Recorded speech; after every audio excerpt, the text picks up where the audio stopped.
Everyone. Good afternoon, everyone. My name is Kathy Neifeld, and I am one of the principals at Agency One. On behalf of my partners and our amazing Agency One team, I am thrilled to welcome everyone to our bi-weekly webinar series. This is the 16th webinar we have hosted this year, and all of the webinars, with the exception of 2, have been recorded and can be found on either the Agency One website or on our YouTube channel.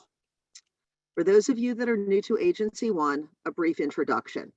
We are a very high-touch, exclusive BGA. Exclusive, what does that mean?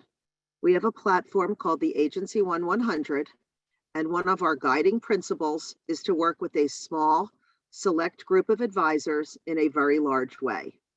The advisors that are part of this group are like-minded, highly successful, creative, and driven. We focus on life insurance and fixed annuities.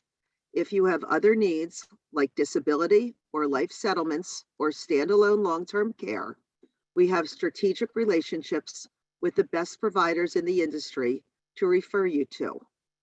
We truly have the premier underwriting department in the industry, led by my partner Dennis Bartos, and advanced markets and case design departments led by my partner, Gonzalo Garcia. If you want high touch, personalized attention, advocacy, and want to feel like you and your cases are important, then Agency One is or should be your BGA. If you would like to learn more about us, the Agency One 100 platform, and how you can become a part of it, or have a case that you would like to discuss, please reach out to us. I would now like to introduce our speaker for today, David York. David is an attorney, certified public accountant, and managing partner with the Salt Lake City law firm of York, Howell, and Guyman. David practices law in the areas of estate planning, tax, business planning, and nonprofit entities. He is a fellow with the American College of Trust and Estate Council, and is the Dean of Legacy with Purposeful Planning Institute. David has extensive experience in designing and implementing advanced wealth planning strategies for high net worth clients. He has spoken to hundreds of public groups and professional organizations, too many to name, but they include many elite advisor organizations whose clients are high net worth individuals and businesses. David is also an author. He is the co-author of 2 books, Entrusted, Building a Legacy That Lasts, and Riveted, 44 Values That Changed the World, which after its release was the #1 business ethics book on Amazon. He also created the game Experience Rivets, which helps individuals, families, and businesses identify their unique and shared core values to assist them with holistic wealth transfer, effective estate planning, and team building. David has also written for Trust and Estates Magazine, Estate Planning Magazine, and Investments and Wealth Monitor. David currently serves on the board of directors of Holding Out Help and Healing Nations, and he lives in Salt Lake City, Utah, with his wife, Mindy, and their 5 children. David is going to be talking to us today about family businesses, or the business of family. So please get out your notepad and pens and start to make a list of all of your clients that own family businesses. At the end of the presentation, David will try to respond to your questions. Please submit your questions through the question feature or the chat feature at the bottom of the screen. Please note that this session is being recorded, and I'm now going to turn this session over to David. Thank you.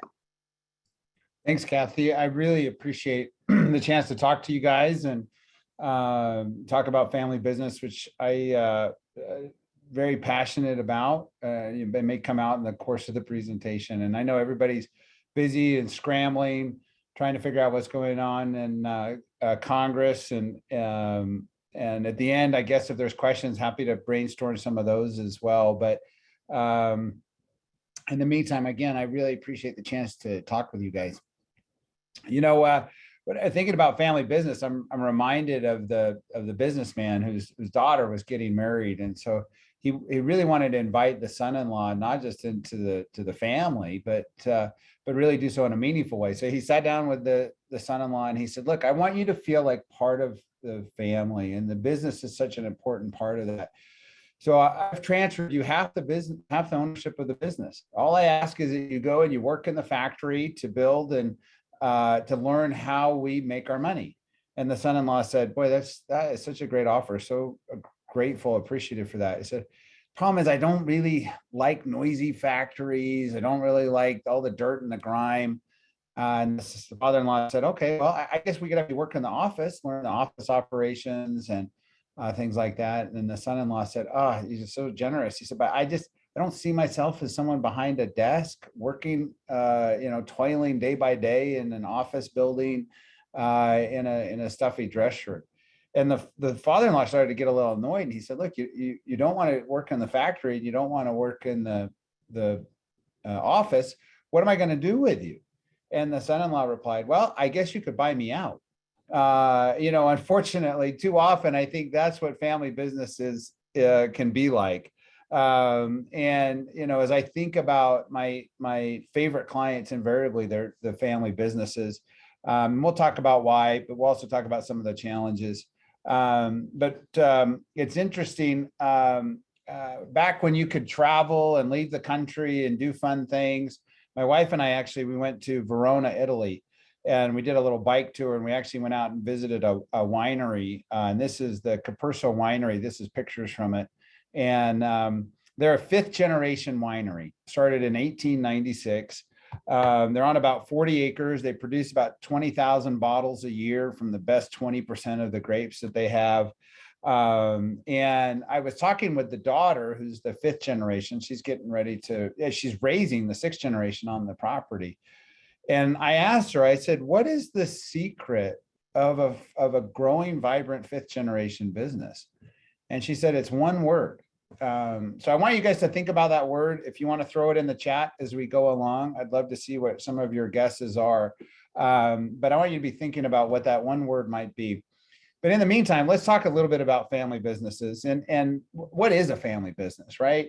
It's just a simple definition. A family business is a business that's actively owned and or managed by more than one member of the same family. And there's really 2 overarching truths about family businesses. The first is this, is family businesses, they are unique and special. If you look at our economy, 90% of American businesses are family owned or controlled. Family owned businesses employ 60% of the US workforce. They're responsible for 78% of all new jobs created and 64% of the gross domestic product. And when you think family business, don't necessarily think small business. 1/3 of all companies on the S&P 500 are defined as family businesses. And the top 10 family businesses generated $1.3 trillion in revenue and employed more than 3.6 million people. So family businesses run across the gambit. They're also unique and special in terms of how they operate from a capital standpoint. And we'll talk about this more in just a second, but one of the unique features of a family business is their commitment to personal investment. They also tend to be very different to operate because they have a long-term perspective. There was this fascinating study from 2005. 78% of CFOs of publicly traded companies admitted that they would be willing to make decisions that destroy value in the short term in order to achieve, or long-term value in order to achieve quarterly target earnings. I think that's funny. In 2005, I think they did a good job. Many CEOs of publicly held companies said it would be much easier to actually operate if they're private. And we're going to talk about this more in just a second, but in general, family businesses actually average greater ROIs than S&P 500 companies. The other thing is family businesses are much less likely to have a turnover of employees. They have a very different culture. 74% of family businesses say that they have a stronger culture and values than non-family businesses. 72% measure their success in terms other than growth and profit. Think about that. 3/4 of family businesses think about their success in other than terms of merely growth and profit. And a strong support network from family members and values and ethics shared between family members were cited by respondents of a world survey as the most important competitive advantage they have in the marketplace. Part of what makes family businesses different is that they have a long-term focus and a long-term perspective. They tend to adopt more long-term strategies than their non-family business compatriots. And part of that has to do with how they invest in and grow the business. In general, family businesses tend to carry much less debt than non-family businesses, which makes them less dependent on outside stakeholders, outside lenders. In general, family businesses have a hierarchy of investment. First is self-financing. They tend to put all of their money in, or as much money as they can, into the business. To the extent that that's insufficient, they'll tend to go to debt. And then as a last resort, they tend to go to capital markets. Think about that in terms of non-family businesses, where they'll tend to much more quickly go to the market, much more quickly leverage their debt. So as a result, they operate very, very differently than non-family businesses. One other thing that's unique about family businesses is you see many more women in charge or leading family businesses. Right now, about 1/4 of all family businesses are run by a woman CEO, compared to about 15% of non-family businesses, so 60% more. And what we're seeing is that trend is just increasing. More and more family businesses, especially where 70% of the time the husband dies first. So even if the husband was the one who is primarily running the business, many women are stepping into leadership after a death or disability of a spouse. And then many more women are engaging in entrepreneurism than ever before. So you see this trend of women CEOs just increasing. I would say every single year of my practice, I'm working with more and more women entrepreneurs, women CEOs, women leaders. And in fact, probably my largest client, at least by number of businesses, is managed by the matriarch of the family. And so it's a massive shift. The other thing is that you see a huge correlation between family businesses and purpose. And the reality is over 80% of family firms that reported 10% plus growth in 2018 also reported having a clear sense of agreed upon values and purpose as a company. So they have a clear identity, which you see actually comes down to assisting them. This is one of my favorite studies. This was actually done, a study out of the Center for Management and Economic Research. And they looked at 149 different family businesses and non-family businesses in 7 different countries, all similar size. And what they found was that in really good economic times, non-family businesses tend to actually outperform family businesses just a little bit, about 14% on average to 12%. But in difficult economic times, family businesses outperform non-family businesses 11% to 4%. So dramatic difference in terms of overall performance and in tougher economic times. And they cited seven reasons why. One, family businesses are frugal, both in good times and bad times. I love this quote from one of the participants in the study. They said this: the easiest money to earn is the money we haven't spent. And I think that's such a great perspective. But the reality is they tend to be very frugal. They tend to keep a really high bar for capital expenditures. Again, because it's their own money, they really think twice before they reinvest. Third, as I mentioned before, they tend to carry very little debt. Four, they tend to acquire fewer and smaller companies. They're much more intentional about their growth and how they do that growth, and they tend to buy smaller companies. They actually show a huge level of diversification and diversity inside their businesses.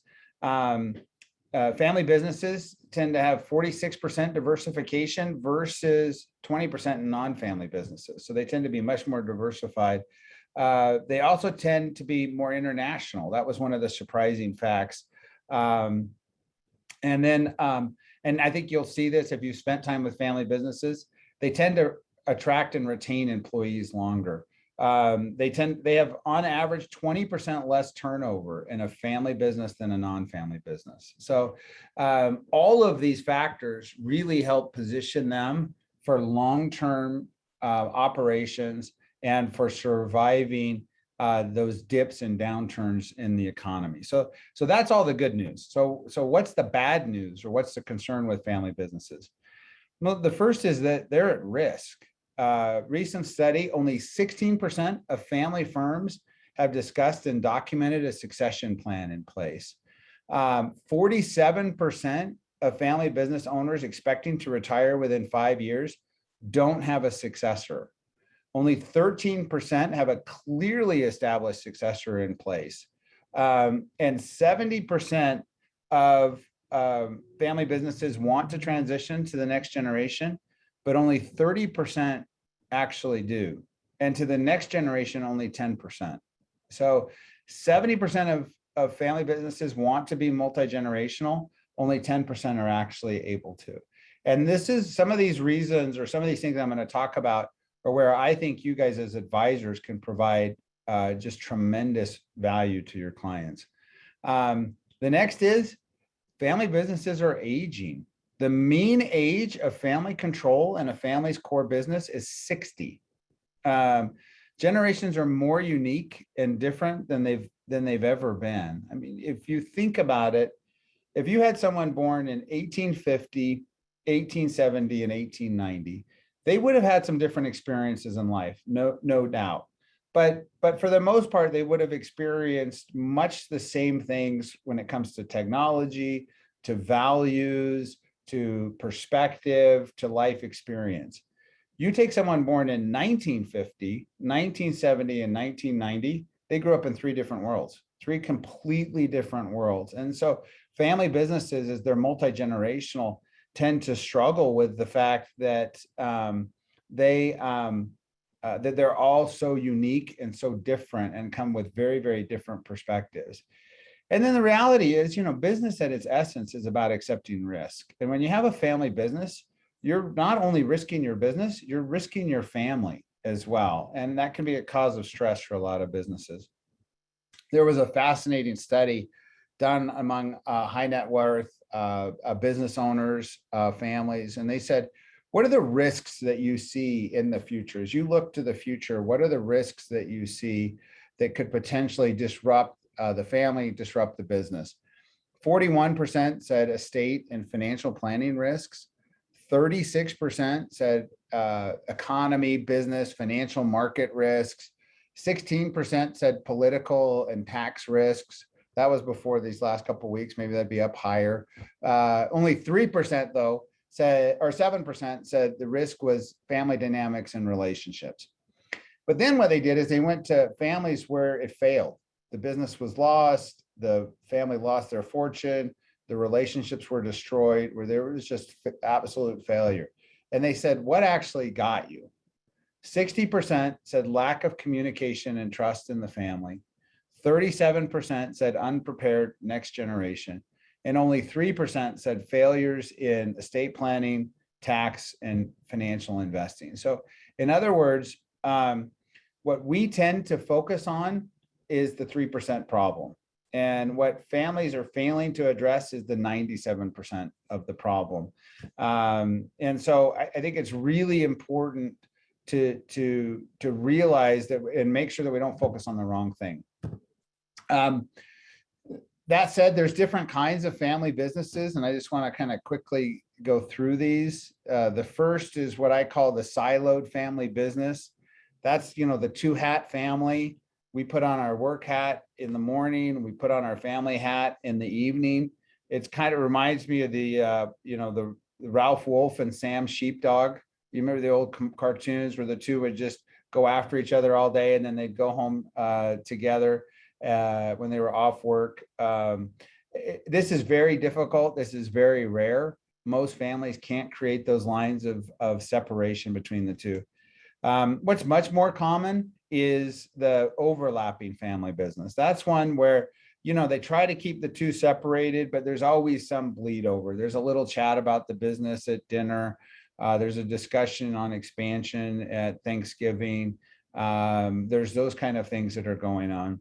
Then, of course, you have the overreaching family business, and that's where the lines start to get much more blurred, and the family and the business start getting fairly regularly overlapped.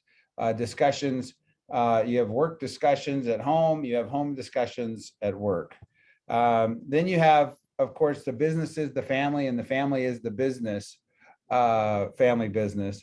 There's no bleeding or overlap. They're all just one and the same. The family is the business is the family, and it switches between the two very regularly. There's no delineation.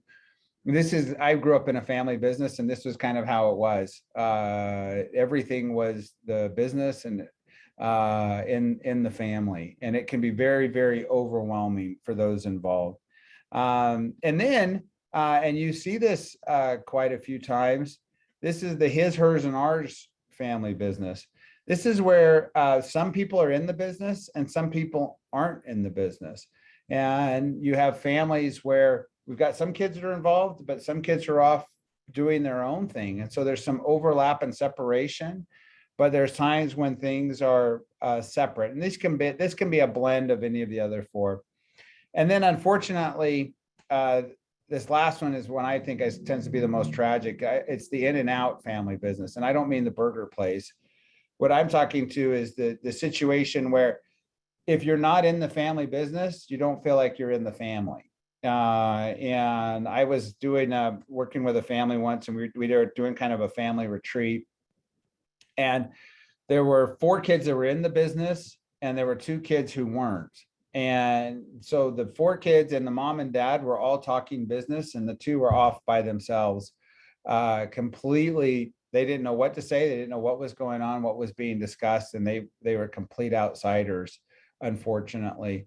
And so it affected everything that they did. And so the critical question as you look at this is, it's not what kind of family business are you or is your client. The question is, what kind of family business does the family think they are? And this can be a great opportunity for discussion, because it could be that parents see it as one way, that next generation sees it as something completely different. And I think it's really important for everyone to understand their role and their opportunities, as well as the business, both in the family and in the business, and to realize that perspective is reality. How people perceive things is how they march forward on this. And oftentimes there's going to be a wide variety of responses. Some will think they're one type of business, some think they will in another. So just like there's different kinds of family businesses, there's also different kinds of successors. And I find that there's kind of 4 types. And to really understand this, I think you have to look at, let's take a little simple XY diagram. And if we said, okay, along that X axis, that's investment. How invested are you? And so we can go from a situation where someone has little to no investment at all the way out to where someone's deeply invested. In that Y-axis, it's what I call transcendence or purpose. And at the very bottom, there's really nothing bigger than yourself, all the way up to something that's very high transcendence, something about that's something bigger than yourself. So what do we have when we have a situation where we have very little investment and also very little transcendence? That's what we have. When we have that, we have what we call consumers. Consumers are people who have little to no investment. They tend to have an inward focus. They tend to live in the present. They tend to not have much of an impact. Their driver is expectations. What can I expect? What can I expect from the business? What can I expect from the planning? They tend to have a more entitled perspective, and entitlement is, it throws around. People use it as a stick to beat people with that word, and I think a little too much. So that said, I define entitlement as a person who focuses on their rights without any corresponding responsibility. So this is a person who says, what am I entitled to? And to a certain extent, we all have that perspective, right? But in a healthy way, we balance it with expectations as well. Unfortunately, I think this is the most common. And the problem is that when we take a business and we transfer it to a consumer, that it costs them nothing and there's no meaning or purpose to it, what happens? It's consumed, it's expended. That's why the average American inheritance lasts 18 months. So from what people accumulate over the course of their life is typically spent in 18 months. This is why only 30% of family businesses actually make it to the next generation. And unfortunately, I think this is too often the result that we see, because we transfer a business that costs someone nothing, and then we're surprised when they act like it. And so what happens though? What if we had someone who either didn't invest or couldn't invest, but there was transcendence and purpose? I call these dreamers. These are people who they're unable to invest because they lack resources. They're unwilling to invest because of the cost. Or, to me, the most tragic, they've actually never even been asked to invest. They do have an outward focus. They look to the future. They can have an impact. There's no question about that, although it tends to be fairly small because they lack that investment. Their driver is meaning. They do have an enriching perspective. And these people, I do think, can actually have a role in the family business that we'll talk about in just a second. What do you have if you have someone who is fully invested? They're all in, engaged, but it's not necessarily about something bigger than themselves. Well, this is what I call owners. These are people, they're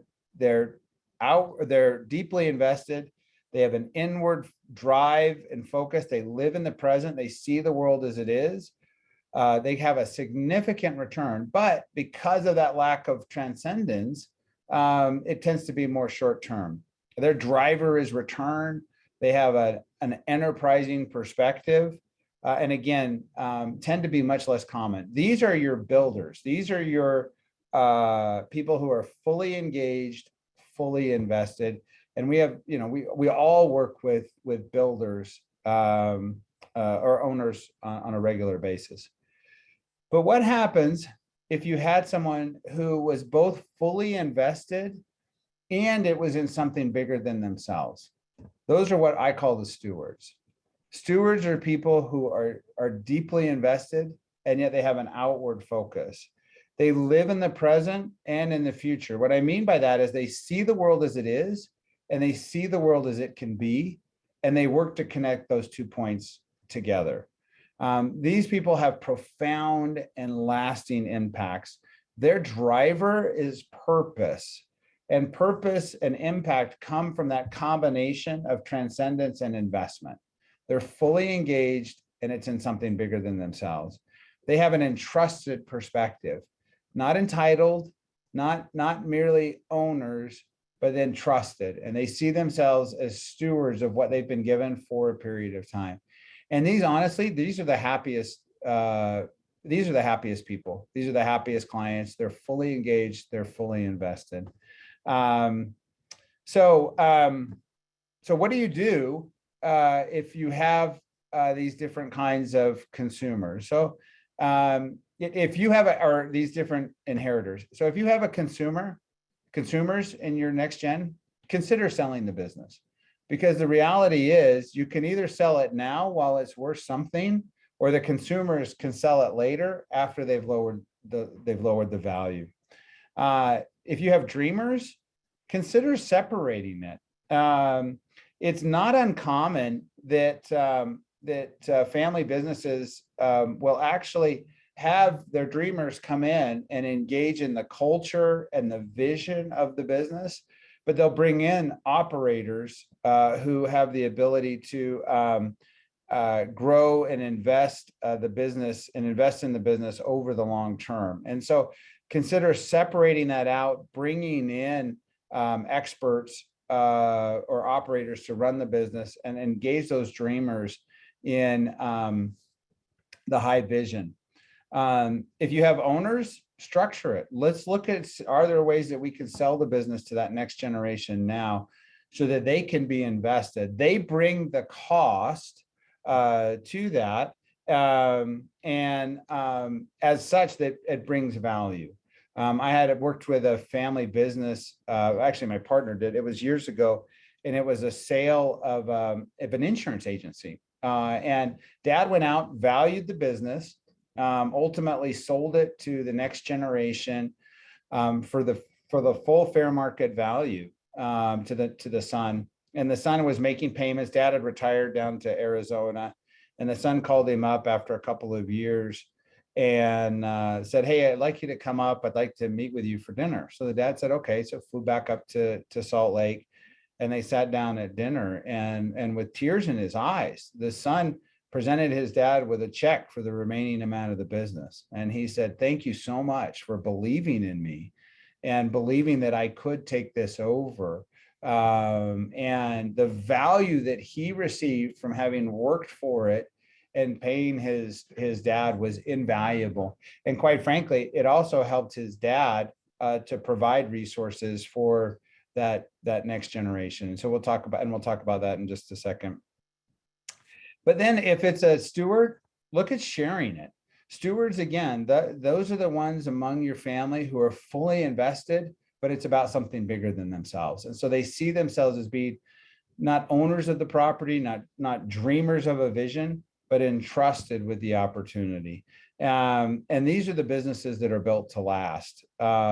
And so partner with these steward kids now and work on both investment and purpose. And so that kind of leads back to this question for the Caperso winery.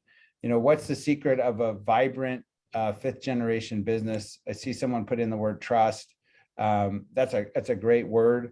I was trying to figure it out. I was like, oh, is it family? Is it vision? Is it wine? That maybe it's just because it's wine. That's why they stick together. But what she said the secret is passion.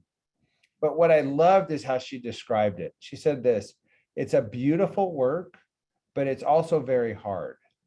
So you have to both look up and see the beauty and look down and do the work. And as she described that, she described the vision of a steward. For them, the beauty of the work that they do, that's the transcendence. That's what's bigger than themselves.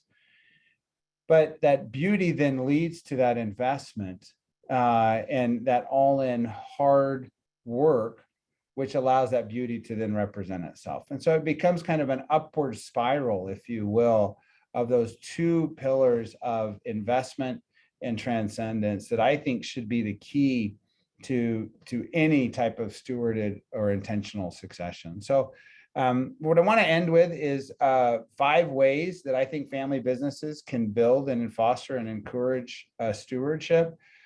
Talk about a couple of unique situations, especially that as planners, you can help your clients with, and then maybe open if there's questions. So the first to me is strategy should always be the caboose and not the engine. There's nothing wrong with having good strategy. And, families look at stuff like, compensation and responsibility and what's the accountability, what's the process. If you're not careful, the acronym for that is CRAP, right? Like there's nothing wrong with those things, but strategy should always flow from purpose. I love what someone said. They said this: marry the vision, date the strategy. In other words, you should have a clear objective of where you want to go, and then strategy should be used for what helps us to get there.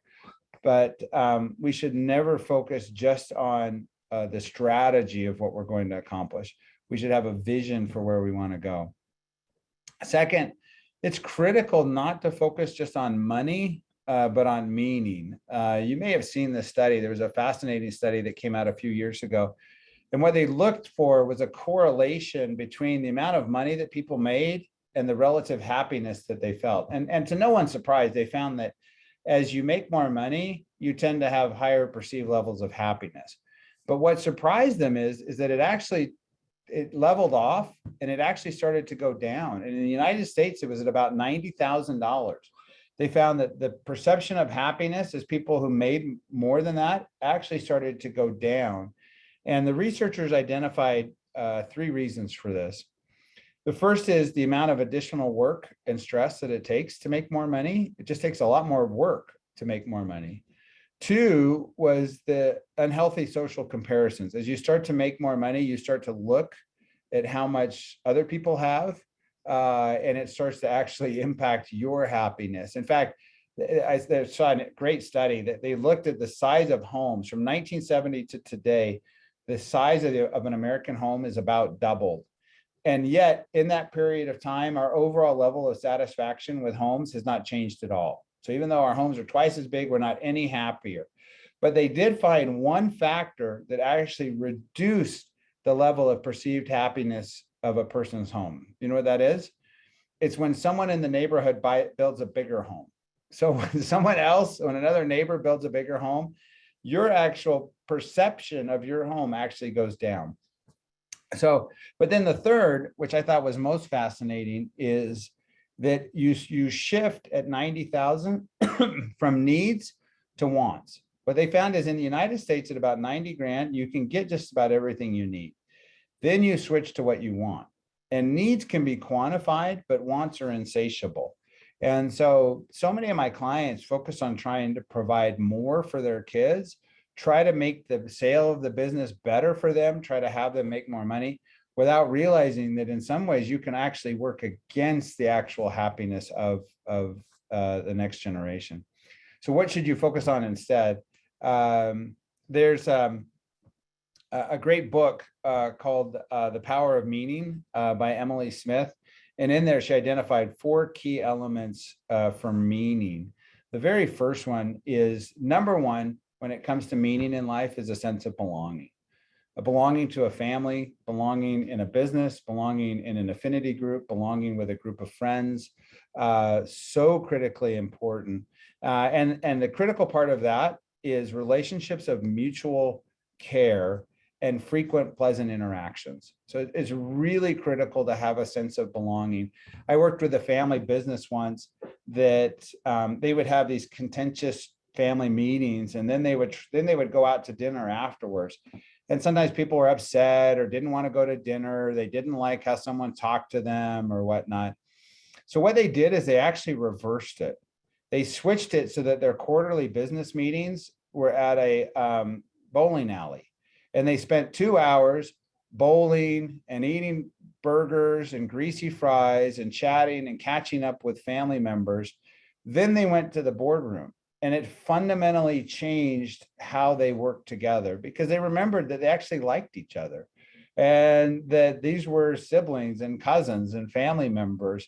And just having those pleasant interactions helped to create a sense of belonging and connection that was being lost in the business meeting. Second, and I've talked about it before, is having a clear sense of purpose. And purpose comes from 2 things: a stable and far-reaching goal and a contribution to the world. In other words, it's about something that's out far, not a goal, but a purpose. Third is transcendence. Again, mentioned that earlier. But there's an incredible correlation between investing in something that's bigger than yourself and having a sense of meaning in life. And that can be through an understanding of values or a faith perspective, or just understanding the contribution or difference you want to make in the world. And then the fourth, which I thought was really interesting, is story, the important power of story to bring meaning in life. And if you think about it, is there anything worse in life than a pointless story? Have you ever had someone share a story with you and you're like, what's the point of this story? We're searching for meaning. And so helping families understand the story of their family, understanding the story of their family business can go so far, it can go an amazing way towards creating meaning within that family and that family business. Third, it's so critical that families write down the rule book.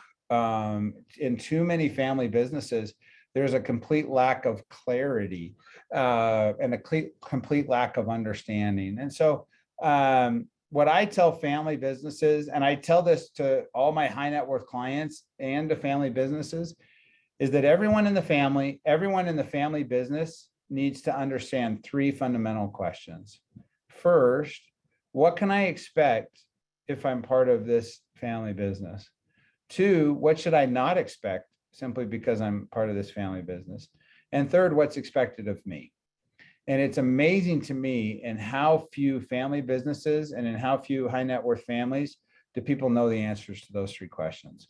And when you don't know the answer to those three questions, you make up the answer yourself. And unfortunately, then everyone tends to have a different answer. So if you can help clients just get to an understanding of those three questions, you can go a long way towards helping to create an opportunity for a successful succession. Fourth, don't focus just on chromosomes, focus on culture. Anytime you have two or more people, you have culture. Every family business has culture. And so it's very important to understand that. And you can't assume because you have children in a family business that that they'll have the same goals, values, purposes, and principles. And so we work with a lot of family businesses to help them articulate their core values as a business, and then make sure that they work their culture in line with those core values. And then fifth, replace what I call the 4Ds with the 4Ps. The traditional model of estate planning, the traditional model of wealth transfer is what I call the 4D model: dump, divide, defer, and dissipate, right? We dump the assets down, or we dump the business down, we divide it up among the kids, we try to defer any taxes, and we ultimately dissipate the business and the wealth. I think instead we should focus on the 4Ps. First is purpose, helping kids have a clear sense of identity and knowing who they are, what they value, and what they believe. Letting them participate and work in those businesses in age-appropriate ways so that they learn what the business is and what the business does. Prepare them, not just traditional education, but prepare them in terms of financial literacy. I have some family businesses that they have a requirement that if you're going to work in the family business in any type of leadership role, you have to work outside the family for 2 years in another business, either family business or non-family. Go learn from another business. One, to see if you like that better, but two, come back and say, here's what you guys do great. Here's what you could improve or do different. And then fourth is perspective. I think it's so critical for people, especially in higher net worth families, to have a good perspective and understanding in the world, to realize that not everyone goes to the refrigerator and there's food in it. Not everyone, when their jeans tear, do they go get another pair. Not to feel guilty, but to have an understanding of what life could look like. So I want to end by answering a couple of tough questions. I saw Marty, you had a question. I just want to, the three questions are, one, what can I expect because I'm part of this family business or even just part of the family? What should I not expect simply because I'm part of the family? And third, what's expected of me? I think those are three critical questions every family needs to answer to their children, especially adult children. And then, okay, so what happens? It's great if you have all consumers, you have all stewards. What if you have a mix in a family? What if you have one kid who's a consumer, one who's a dreamer, one who's an owner, one who's a steward? Part of what you need to decide is, are we governed in this family by the lowest common denominator or by the highest? In other words, are we going to all treat them all like consumers because we have one consumer? Or are we going to have a different model? I heard a phrase years ago that I think is so true. There's nothing more unequal than the equal treatment of unequals. And unfortunately, too many clients want to manufacture the identical outcomes for their children, and in doing so, they treat them unequally in an effort to try to get to an equal outcome. So, are we going to be equal opportunity? We're going to be equal outcome in this family. The second thing that you could do is look at things like compensation and ownership and leadership, because ownership might be for a broader class, but leadership might be only for those who are fully invested and who understand it's about something bigger than themselves. So it's very easy to create separation there. So what do you do if the next generation isn't qualified or capable of running the business? And we see this, but there may be opportunities to be stewards of the culture of the business or the vision of the business and bring in operators to run the business. 76% of family business leaders intend to pass ownership to the next generation.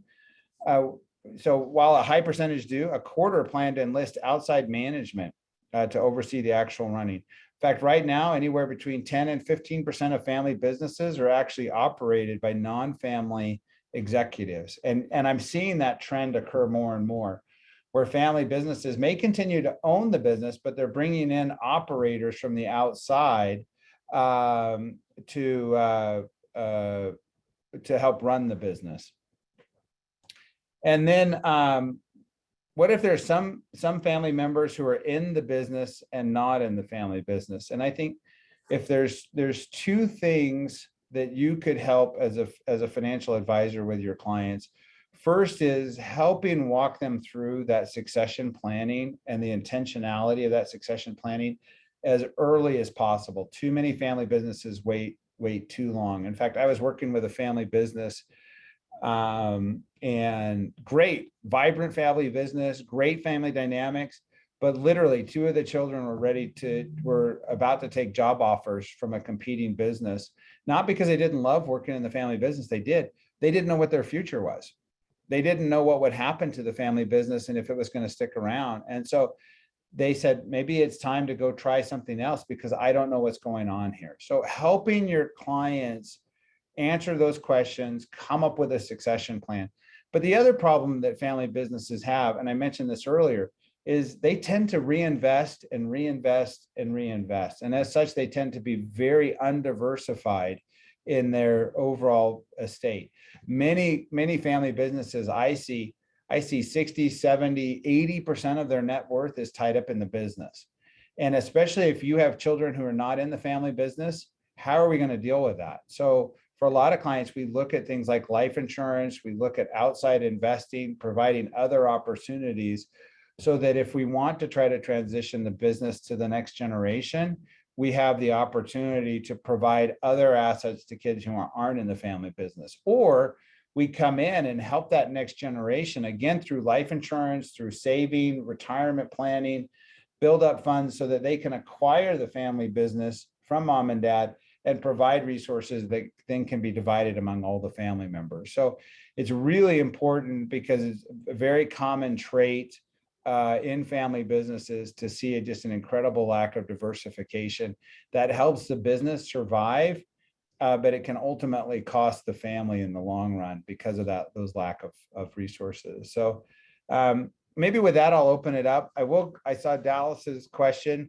So the phrase is, there's nothing more unequal than the equal treatment of unequals. And unfortunately, I see that too often where families try to manufacture outcomes in situations where there's different levels of engagement, investment, and purpose. So with that, I know that was a lot to cover and I'm just kind of on a monologue, but any questions either from you, Kathy, or the group? Well, I'll start it off, David, and thank you. I thought that was terrific. And I encourage everybody, if you've got any questions, please type them into the chat feature or into the Q&A and David will address them. But, I go back to your slide, which had risk perception. And it was that pie chart, which Yeah, said, why, it was titled What Bit Me? yeah, And it was, a threefold of unprepared errors, lack of communication and trust, and then failures in the planning. yeah, And my question to you is, for the advisors that are on the firm that are meeting with owners of, the family businesses, and they're trying to do some planning, uh, in terms of the meetings that you see as most successful, do they have just the top level? Do they have all of the family members? Do they include the family members that are not part of the business? So we're covering the estate equalization. How do you get people to take action, and who do you recommend should be at these meetings? yeah. So it's a good question. And unfortunately, um, too often, what I see are families who are not intentional, or they don't have a plan, and they're in what I call paralysis. They know how to become wealthy. They don't know how to be wealthy. They know how to build a business. They don't know how to transition a business. And so what that tends to lead to is to silence and avoidance, because they don't have the answers. And they feel like they're failing. And these are highly successful clients that we deal with, right? And yet they feel like they're absolutely failing. And so what do they too often tend to do is they're like, well, I feel like I'm failing at this transition, so I'm going to go back to just what I do well, which is continue to run the business. And so they don't address it. And then you get this silence and ambiguity, which creates these different understandings. So I think it's a matter of understanding what is the concern that you have here on succession planning. Again, some clients, it's, I got all my money in the business and I got one kid in the business and three kids out, and I don't know what to do. And I don't know how to be fair and equal in that. And so that's why they're not acting. And we got others who, I've got one competent kid and two not competent kids. And so what do I do with that? Or I don't have any competent kids in this. And so there's an underlying issue that they can't solve, but until you get to what that is, you can't help them. And unfortunately, and I see this in estate planning, I see this in financial advising, we tend to diagnose, or we tend to prescribe before we diagnose. What I mean by that is we tell people, oh, this is what you need to do, this is what you need to do. Before we start giving people information, we need to start getting clarification, and that comes from questions and understanding. And again, most of the problem is who they're succeeding to, or a lack of diversification, or the other time I see issues is when husband and wife have different perspectives on how assets should be transferred. And it's fairly common with couples who will have a completely different viewpoint on how the assets should be transferred. So until you reconcile that, or until you deal with this issue of succession, and again, I'm seeing more and more family businesses switching to outside succession because they just realize we don't have the skill sets in our family, and that's okay. What it takes to run one business is different than what it takes to run 50 businesses. And we may not have that skill set, but where can we bring in good operators, and what can we do as a family, either for vision or purpose or direction, assist the family business? Thank you. We did have a question come in from Thurston. How do you educate owners on risk and loss exposures with respect to estate and insurance planning needs? Yeah, it's funny. We were chatting a little bit earlier before the thing on the proposed bill before Congress. I said it's almost like this thing was written by the insurance lobby, because I mean, you have a couple of things. You have dramatically higher tax rates. You also have the estate tax exemption rate that could get cut in half. We have one of the primary tools that we've ever used, that we've used for the last 30 years, grantor trusts, that look like they're going by the wayside. A lot of these things can be solved by insurance, but helping clients understand, again, just statistically speaking, 70% of family businesses want to transition, 30% actually do. So odds are you're going to fail in your attempt to transition. And why is that? It's a lack of clear succession, and it's a lack of capital and outside resources. And so to me, those are the two primary risks, and insurance actually can work with respect to both of those. I've never once in all my years of practice had a client come to me after someone's dead and said, you know what, we've got too much cash. We have too many cash resources. We had too much insurance. It does such a great job of solving those initial issues. I'll say the other one that we haven't talked about as a risk, but I'm actually working with a family that I think they're really bright. And I talk to more clients about this than listen to me. But oftentimes the main owner of the business is also the guarantor. So to the extent that they go out and get lots of loans or other things like that, they're the ones that the banks are looking to for growth and expansion. And if someone dies, that's actually a term of default on a lot of these personal guarantees. So I'm actually working on a trust right now just to provide liquidity for the upcoming concern of, hey, if dad dies, the guy who's signing all these PGs is going away. And what are we going to do to replace that? So we're actually going and getting insurance to deal with that credit risk, because heaven forbid your personal guarantor dies in a 2007 or 2008, and you've got a credit crunch out there, and you're trying to deal with banks who like, well, I trusted dad, I trusted mom while she was around, but I don't know about these kids. So that's another risk that I think kind of goes under the radar, but is also something very important for families to think about is if something happens to the principal guarantor and the loans we have, what are we going to do? One of the other issues that comes up fairly frequently is we're doing this succession planning as it relates to the family members. But what about the key employees that the first generation hired and that were significant in helping contribute toward the success of the business?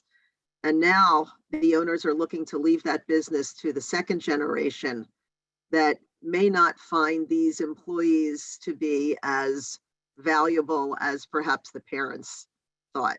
What are your thoughts about the conversations regarding these employees and potentially protecting them during the transition? Yeah, that's such a great question. And I tell clients, nothing kills a business more than uncertainty. And part of the reason is in uncertain times, you're not going to lose all your employees. You're just going to lose the good ones who can get jobs somewhere else, right? The ones who aren't that great, they'll stick with you to the end. But the ones who can get a job somewhere else, if they're not sure what their future is, they may not stick around. And that's where it's really critical to look at things like non-qualified deferred compensation plans, bonus pool arrangements, phantom plans, split dollar plans, where you can build up value. And in fact, I have a lot of clients who are like, look, I'm looking at transitioning my kids in the next 5 years, and I see them having an uptick. I want you guys around for the next 10 years to help bridge from me through them. So they'll build up non-qualified plans that provide benefit at that end of that 10-year period. So they know at the end of my runway, they're incentivized to stick around with the kids. And then we put in a protection that, hey, if the kids think that there's someone else who can come along, that we accelerate the benefit. So if we terminate you during that period of time, your benefit gets accelerated. But if you stick around for that whole period of time, you have an extra benefit there as well. So I think it's a really important point. And I think it's important not only to think about the kids, but think about those key people and how do I get them to stick around after we've gone and kids are running business. So when do you think the most appropriate time is to bring all of this up? Because if you bring up too many issues, it almost becomes analysis by paralysis and you close nothing. So in your mind, what's the best outline or time frame to present these issues? Yeah, I think it, unfortunately, like I said, I see too few family businesses who think through succession. So I think you got to get that net under the trapeze and say, look, if something happened tomorrow, let's have a plan. But then once we get that net under the trapeze, then to think strategically, okay, what's the 5, 10, 15-year plan for successful succession, maintaining key employees, and how do we equalize out the estate to make sure that we haven't disinherited? And again, a lot of clients, these are smart people. I love working with entrepreneurs. They're brilliant and they understand risk, but they oftentimes can't see the answers to these. So that's where our job is, to help navigate. There are answers to all these questions, but we got to know what they see as the perceived problem first. But yeah, I think it starts by getting that net into the trapeze, and then let's be strategic and think forward.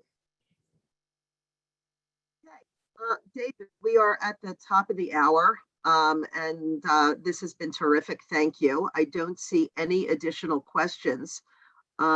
This is being recorded, so for the folks that want to go back and listen to it again or recommend it to a colleague, it will be available on the Agency One website and also on our YouTube channel. So let me conclude by saying what is next. Oh, wait a second. I think we have one more. Do we have another question? Oh, the one word, I mentioned it, but it's passion. Right. Passion was the one word. Thank you. All Okay, right. so what's next at Agency One? We are going to be hosting additional webinars throughout from October, November, and December. We're going to have them every 2 weeks. Please be on the lookout for invitations coming from Lisa Mitchell through Agency One. And again, if Agency One can do anything for you, if you need additional information, have any questions, please reach out to Dennis Bartos, Gonzalo Garcia, or myself. These are my concluding comments for today. Thank you very much for joining us, and we hope to see you on the next webinar. David, thank you again. Thanks, Kathy. Take care. Bye. Bye.